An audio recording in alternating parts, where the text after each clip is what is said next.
राजस्थान कोटपुतली की एक ये न्यूज है जो कि सोशल मीडिया पर पानी की रफ्तार से बहने लग रही है और बहुत ज्यादा वायरल होने लग रही है। आप में से भी कई लोगों ने वो न्यूज सुनी होगी और सुनकर आप लोगों का भी दिल एकदम से दहका होगा वो न्यूज सुनने के बाद। उसमें एक 3 साल की लड़की होती है, मासूम चेतना, जिसका नाम चेतना होता है। वह उस अपने ही घर के खुदवाए हुए बोरवेल में गिर जाती है और ये बात है लगभग 4 से 5 दिन पहले की। तो इस वीडियो में मेरे साथ बने रहिए एंड तक। मैं आपको पूरी स्टोरी बताऊंगी कि इसमें क्या हुआ और क्या नहीं। नमस्कार दोस्तों, मैं इशू। आज की जो सच्ची घटना मैं आपको सुनाने जा रही हूँ, यह सच्ची घटना है राजस्थान का एक जिला लगता है कोटपुतली। वहां पर एक मासूम चेतना गिरती है बोरवेल में और दरअसल ये जो है बताया जाता है कि 23 तारीख की बात है, 23 दिसंबर 2024 की दोपहर। तो अभी ये सोशल मीडिया पर ये बताया गया है कि एक फैमिली होती है जिसमें उसके माता पिता होते हैं उस लड़की के, और वो मासूम चेतना होती है और उसकी एक बहन होती है।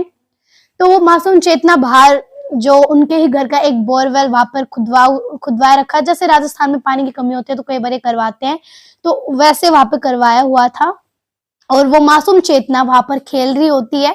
तभी उसकी बहन स्कूल से आती है और स्कूल से आते उसको देख लेती है, तो उसको वो अंदर लेके चली जाती है। और उसके जो पेरेंट्स होते हैं वो इतनी गौर नहीं करती क्योंकि वो चाय वगैरह पी रहे होते हैं। और फिर वो वापस आती है और उसी बोरवेल के पास जाती है, तो उसपे एक तसला जो होता है ना, एक टाइप से वो ढका हुआ था उसके ऊपर, और वो जाती है और उस तसले को मतलब वो खेलती खेलती हटा देती है और वो उसके अंदर गिर जाती है। वो सबसे पहले गिरती है, 15 फीट पर गिरती है। तो मतलब उसके पेरेंट्स को पता चल जाता है, वो बाहर आकर देखते हैं तो उन्हें वो मिलती नहीं है और वो तसला हटा हुआ दिखता है। तो वो उस पर देखते हैं तो 15 फीट पे वो गई हुई थी, तो उन्हें अंदाजा हो जाता है। तो 15 फीट पर वो गिरी हुई थी सबसे पहले, और फिर वो सारे गांव वाले वहां पर आ जाते हैं और वो उसके पेरेंट्स भी उसे एक मोटी जो रस्सी होती है उससे खींचने की कोशिश करते हैं और उसके अंदर डाल के वो पकड़ भी लेते, लेकिन उसको खींचा नहीं जाता है, वो फिसल जाती है और फिसल के फिर वो सीधा 120 फीट पर चली जाती है। इतना ही था। फिर आगे क्या था वो इतना इतना। और इस इंसिडेंट के होने से पहले ही उसका पिता जेसीबी वाले से कॉल करता है कि इसको बोरवेल को ढकना है, बंद करना है। तो लेकिन उससे पहले ये एक इंसिडेंट हो जाता है, ये कांड हो जाता है कि वो मासूम चेतना उस बोरवेल के अंदर फंस जाती है। फिर ये बात आगे पहुंचती है और फिर क्या था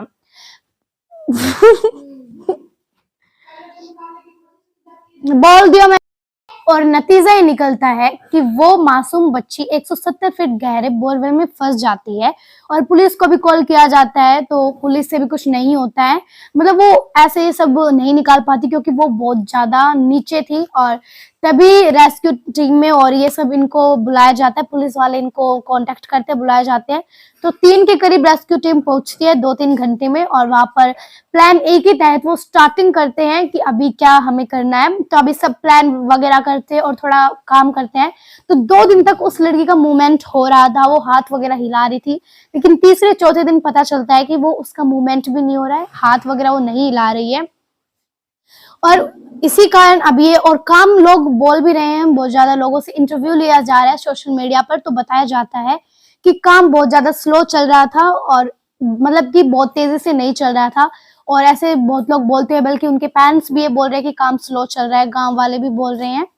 और बीच में अभी 2-3 दिन बारिश आई थी, तो बारिश की वजह से काम एकदम स्टॉप हो गया था, रुक गया था, कि वहीं पे एकदम रुक गया था, नहीं वो मतलब बढ़ नहीं रहा था। प्लान ए जो था उनका वहीं पे कैंसिल हो जाता है, मतलब उन्हें सक्सेस हासिल नहीं हो रही थी और लोग बहुत ज्यादा सोच में पड़ जाते हैं आखिर ये प्लान बी क्यों नहीं स्टार्ट करे अगर प्लान ए से नहीं हो रहा है, क्योंकि इसमें बहुत ज्यादा मतलब हम सीधा ऐसे किसी को नहीं मतलब ऐसे नहीं निकाल पाते क्योंकि वो 175 फीट गहरे बोरवेल के अंदर है। तो हम ऐसे कोशिश उन्होंने बहुत की, रेस्क्यू टीम वाले ने भी, पुलिस ने भी, और उन्हें ये कोशिश उन्हें जो है सक्सेस हासिल नहीं होती है।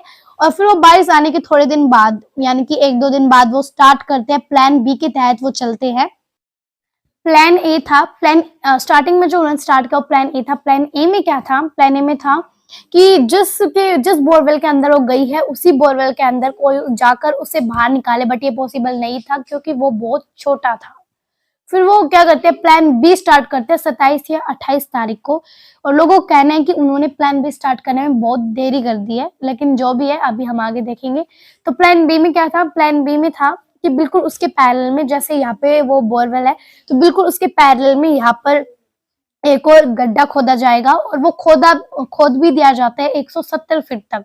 लेकिन उसके अंदर अब बारी थी सुरंग निकालने की, तो जो सुरंग थी वो निकल नहीं पा रही थी क्योंकि वहां पर बहुत कठिनाइयों का सामना करना पड़ता है। वहां पर बहुत बड़ा पत्थर होता है, वहां पर आ जाता है, तो उसको तोड़ने में बहुत ज्यादा मेहनत लग रही थी, कोशिशें लग रही थी और टाइम भी लग रहा था उसे तोड़ने में। तो अभी भी वहां पर लोग लगे हुए हैं उस पत्थर को तोड़ने में। अगर वो टूट जाता है, वहां से हट जाता है, तो वहां से उस लड़की को आराम से उस चेतना को बचाया जा सकता है। तो सबसे पहले वहां पर 2 रेस्क्यू टीम मेंबर्स जाते हैं। जब वो बाहर निकलते हैं और वो मतलब उन्हें उस पत्थर को तोड़ने नहीं जाते हैं, वो सिर्फ वो खोद रहे थे, उसे चेक करने जाते हैं कितना क्या, मतलब वो एक टाइप से देखने गए थे उसे, तो वापस बाहर आते हैं। तो जब इंटरव्यू वाले उनसे पूछते हैं कि कैसे क्या हुआ, अंदर कैसा क्लाइमेट है, अंदर कैसा क्या है, तो जब उनसे पूछा जाता है तब वो जो रिप्लाई में बताते हैं वो जवाब देते हैं कि वहां पर 5 मिनट भी रहना बहुत मुश्किल है। वहां पर हम 10 मिनट या 20 मिनट से ज्यादा स्टे नहीं कर सकते हैं क्योंकि वहां पर ना ही ज्यादा ठंड है ना ही ज्यादा गर्मी है, मतलब एक टाइप से ज्यादा ठंड भी है और ज्यादा गर्मी भी है, मतलब इस टाइप से वहां पर रहना, जो स्टे करना है वो पॉसिबल नहीं है। तभी वो वहां पे 2 मेंबर्स जाते हैं, फिर वो बाहर आते हैं, जो वो थक जाते हैं तो वो बाहर आते हैं, तो 2 और जाते हैं।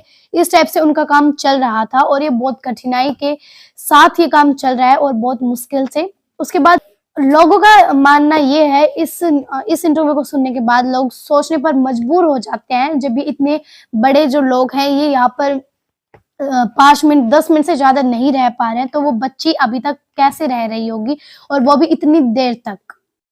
इस पर पूर्व मंत्री राजेंद्र गुड़ाने का कहना है, बच्ची को बचाने में सभी लगे हुए हैं लेकिन प्रशासन ने लेट कर दिया है। अगर घटना के तुरंत बाद ही ऑपरेशन युद्ध स्तर पर शुरू हो जाता तो इसका रिजल्ट कुछ ज्यादा ही बढ़िया होता।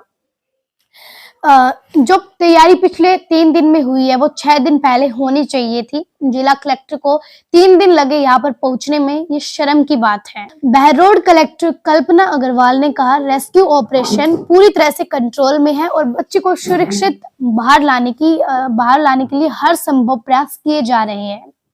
सभी की निगाह इस अभियान पर टिकी हुई है। एनडीआरएफ के ऑपरेशन प्रभारी योगेश मीना ने बताया, ऑपरेशन को बेहद सावधानी पूर्वक अंजाम दिया जा रहा है क्योंकि मशीनों के वाइब्रेशन से मिट्टी खिसकने का खतरा बना हुआ है। ऑपरेशन के हर चरण की बहुत बारीकी से निगरानी की जा रही है। कोटपुतली रेस्क्यू अभियान 144 घंटे से ज्यादा समय से चल रहा है। बोरवेल के समानांतर खोदे गए गड्ढे से चेतना तक पहुंचने के लिए 10 फीट की सुरंग खोदी जा रही है। यह खुदाई मैनुअल हो रही है। अंदर से चट्टान को काटा जा रहा है, जो बीच में पत्थर आ रहा था उसे तोड़ा जा रहा है। एनडीआरएफ जवान चट्टान को ड्रिल कर काट रहे हैं। टीम कंपाउंडर घनश्याम ने बताया, शनिवार सुबह 9 बजे से रेस्क्यू के लिए टनल बनाने का काम चल रहा है। नीचे चट्टान को तोड़ना पड़ रहा है। हमारे पास उपलब्ध मशीनरी का उपयोग कर रहे हैं। काफी गहराई है। पाइप से ऑक्सीजन पहुंचाई जा रही है। जवान जो वहां पर है रेस्क्यू टीम मेंबर से, उन्हें डस्ट का सामना करना पड़ रहा है। चेतना काफी नजदीक है, जल्दी रेस्क्यू कर लेंगे। टनल की खुदाई कर बाहर निकले एनडीआरएफ के असिस्टेंट जब इंस्पेक्टर महावीर सिंह ने बताया, हम शिफ्ट वाइज काम कर रहे हैं, लगातार काम चल रहा है। जैसे मैंने आपको बताया कि 2 जाते 2 वापस आते, इस टाइप से शिफ्ट वाइज उनका काम चल रहा है।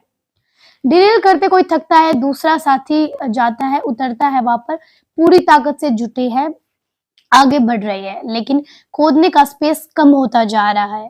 तेजी से काम करने में रिस्क है। बच्ची के जीवन की सुरक्षा को ध्यान रख हिसाब से काम कर रहे हैं, हिसाब से काम चल रहा है। अब तक 10 फीट में से 4 फीट खुदाई हो चुकी है। अंदर जाने के लिए स्पेस बहुत ज्यादा कम है। नीचे पत्थर है। एक बार में एक ही आदमी खुदाई कर सकता है। उपकरणों की कमी नहीं है, जरूरत पर डिमांड कर सकते हैं। बारिश के कारण ये जो वर्क है ये थोड़ा देरी हुआ, प्लान भी देर हुआ। जब तक मिट्टी रही तो लगा कि जल्दी हो जाएगा। नीचे पत्थर आया तो 15 फीट खोदने में मशीन को पूरा दिन लग गया था। अब मैनुअली खोदने में समय लग रहा है। काम करते हैं तो चुनौतियां आती है, फिर भी काम लगातार जारी है। वेटिंग में रेस्क्यूअर रहते हैं। सुरंग की खुदाई को लेकर मॉनिटरिंग की जा रही है। एसडीएम ब्रजेश चौधरी चेतना के परिजनों को मॉनिटर कर रहे हैं। उन्हें एनडीआरएफ ने रविवार सुबह नीचे से निकल रहे चट्टान के टुकड़े भी दिखाए जाते हैं और समझाया कि क्यों देरी हो रही है। कोटपुतली के किरतपुर गांव से रिपोर्टर धर्म सिंह यादव, रविवार सुबह तक चेतना का रेस्क्यू ऑपरेशन पूरा नहीं हो पाया। एनडीआरएफ के जवान 170 फीट की गहराई में उतरकर बोरवेल तक खुदाई का काम कर रहे हैं। नीचे कठोर चट्टान होने की वजह से खुदाई में देरी हो रही है और जो मासूम चेतना होती है उसके पेरेंट्स को, उसके परिवार वालों का रो रो कर बुरा हाल हो जाता है। और जो पूरी स्टोरी थी जो मैंने आपको पहले बताई थी कि जो उसका ये सब उसके पेरेंट्स ही बताते हैं कि वो खेल रही थी और ये सब उसके पेरेंट्स बताते हैं, यानी कि उसका पिता बताता है। और जो उसकी माँ होती है उसका रो रो कर बुरा हाल है, आपने इंटरनेट पर भी देखा होगा। और उसकी माँ खाना भी नहीं खा रही है 7 दिन से, यानी कि उसकी मम्मी खाना नहीं खा रही है। और वह कह रही थी इंटरव्यू में कि अगर मेरी बेटी खाना नहीं खा रही है तो मैं खाकर क्या करूँगी। तो ये सब अभी इस न्यूज़ में ये सब हुआ है। सो गाइज, अगर आप मेरे चैनल पर न्यू हैं तो मेरे चैनल को सब्सक्राइब कर लीजिए, क्योंकि आने वाले दिनों में जो भी अपडेट नहीं होगी उस चेतना से रिलेटेड तो मैं आपको वो पूरे इसी चैनल पर बताऊंगी। तो अगर आप नए हो तो सब्सक्राइब कर लीजिए और मिलते हैं नेक्स्ट वीडियो में। तब तक के लिए जय हिंद, जय भारत।